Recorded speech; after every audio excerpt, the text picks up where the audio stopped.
Hi అండి, welcome to my channel. ఈరోజు మన వీడియో వచ్చేసి కాకరకాయ ఉల్లికారం రెసిపీ అండి. ఎప్పుడు కాకరకాయని ఫ్రైలా కాకుండా ఇలా ఉల్లికారంతో ట్రై చేయండి, టేస్ట్ చాలా బాగుంటుంది. నేను చూపించిన ఈ ప్రాసెస్లో చేయండి. కాకరకాయ అనేది అస్సలు చేదు లేకుండా చాలా అంటే చాలా టేస్ట్గా వస్తుంది. తినే కొద్దీ తినాలనిపిస్తుంది అనమాట.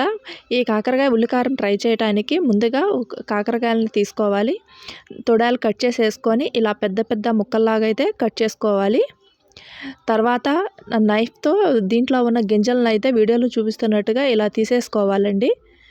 ఇలా గింజలు తీసేసుకొని ఒక ప్లేట్లోకి అయితే పెట్టుకోవాలి. కాకరకాయ ముక్కలు అనేది ఇలా పెద్ద పెద్ద ముక్కలుగానే కట్ చేసుకోవాలి. ఇలా గింజలు తీసేసుకున్న తర్వాత మనం ఈ ఉల్లికారం అనేది ఇలా స్టఫ్ చేసుకుంటాం అన్నమాట.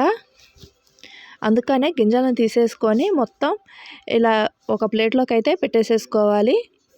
ఈ గింజలు కావాల్సి వస్తే మనం కూరలోకైనా వేసుకోవచ్చండి, లేకపోతే కొంతమంది తినని వాళ్ళు ఉంటారు కాబట్టి తీసేసుకోవచ్చు, లేకపోతే కర్రీలోకైనా వేసుకోవచ్చు అనమాట. కాకరకాయలోకి ఉల్లికారము స్టఫ్ చేయడానికి ముందుగా స్టవ్ ఆన్ చేసుకొని ఆయిల్ వేసుకోవాలండి. ఆయిల్ కొంచెం హీట్ అయిన తర్వాత జీలకర్ర కొంచెం ఫ్రై అయిన తర్వాత కట్ చేసుకున్న ఉల్లిపాయ ముక్కలు వేసుకోవాలి. ఉల్లిపాయ ముక్కలు అనేది కొంచెం పెద్ద పెద్దగానే కట్ చేసుకోవాలి.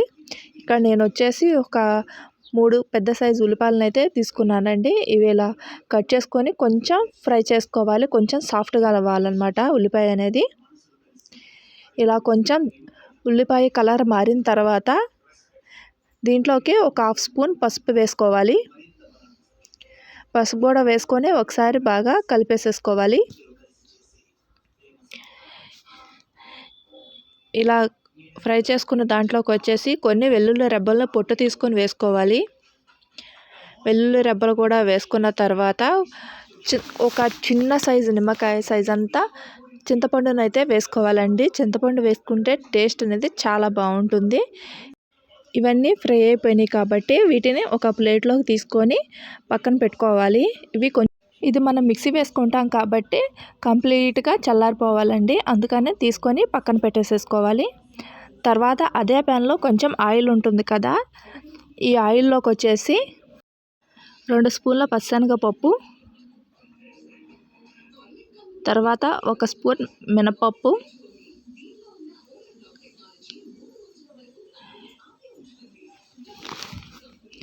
ఒక స్పూన్ ధనియాలు వేసుకొని ఒకసారి ఈ పప్పులు అనేది మాడకుండా మంచి కలర్ వచ్చే వరకు ఫ్రై చేసుకోవాలి. ఈ కాకరకాయ ఉల్లికారంలోకి వచ్చేసి ఇలా ఫ్రై చేసుకున్న పప్పులే మంచి టేస్ట్ వస్తాయి.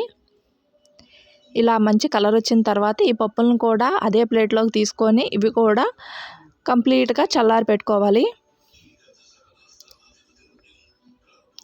ఇవి చల్లారేలోపు వీటిని ఒక సైడ్కి పెట్టేసుకొని మళ్ళీ స్టవ్ ఆన్ చేసుకొని కాకరకాయలు ఫ్రై చేసుకోవడానికి ఆయిల్ వేసుకోవాలండి. ఆయిల్ కొంచెం ఎక్కువే పడుతుంది, ఎందుకంటే కాకరకాయలు అనేది ఫ్రై అవ్వాలి కాబట్టి.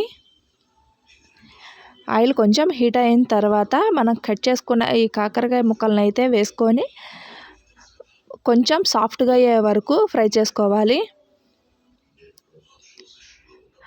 ఒకసారి ఆయిల్లో కాకరకాయ ముక్కలు అనేది ఒకసారి కలిపేసేసుకొని మూత పెట్టేసేసుకోవాలి.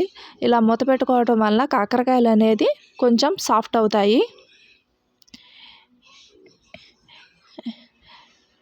మనం స్టఫింగ్ కోసము రెడీ చేసుకున్న ఉల్లి పేస్ట్ని అయితే వేసుకున్నాము. ముందు మిక్సీ జార్లోకి అయితే చల్లారిన ఈ ఉల్లిపాయ ముక్కలు, పచ్చిశనగపప్పు మొత్తాన్ని మిక్సీ జార్లోకి అయితే వేసుకోవాలి.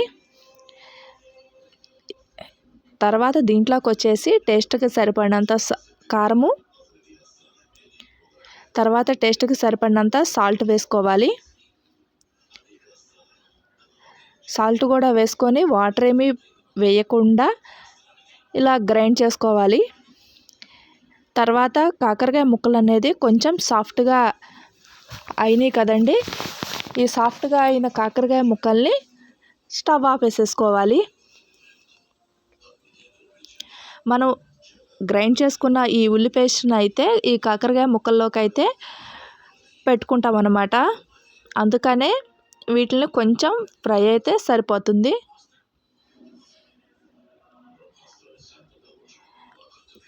ఈ ఫ్రై అయిన కాకరకాయ ముక్కల్ని స్టవ్ ఆపేసేసుకొని ఇవి కొంచెం చల్లారనివ్వాలండి. చల్లారిన తర్వాత మనం గ్రైండ్ చేసుకున్న ఈ ఉల్లి పేస్ట్ని వీడియోలో చూపిస్తున్నట్టుగా మనం కాకరకాయ ముక్కలు గింజలు తీసేసాం కదండి, ఆ ప్లేస్లో అయితే ఈ స్టఫింగ్ అనేది పెట్టుకోవాలి.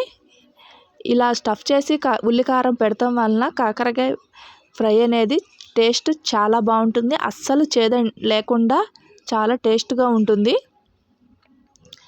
ఇలా మొత్తాన్ని కాకరకాయ ముక్కలకు స్టఫ్ చేసేసుకున్న తర్వాత మిగిలిన పేస్ట్ని మనం ఫ్రైలో కూడా వేసుకోవచ్చు. తర్వాత కొంచెం ఆయిల్ వేసేసుకొని ఆయిల్ కొంచెం హీట్ అయిన తర్వాత మనం రెడీ చేసుకున్న ఈ కాకరకాయ ముక్కల్ని వేసుకొని కూర అనేది దగ్గరకు వచ్చే వరకు ఫ్రై చేసుకోవాలి.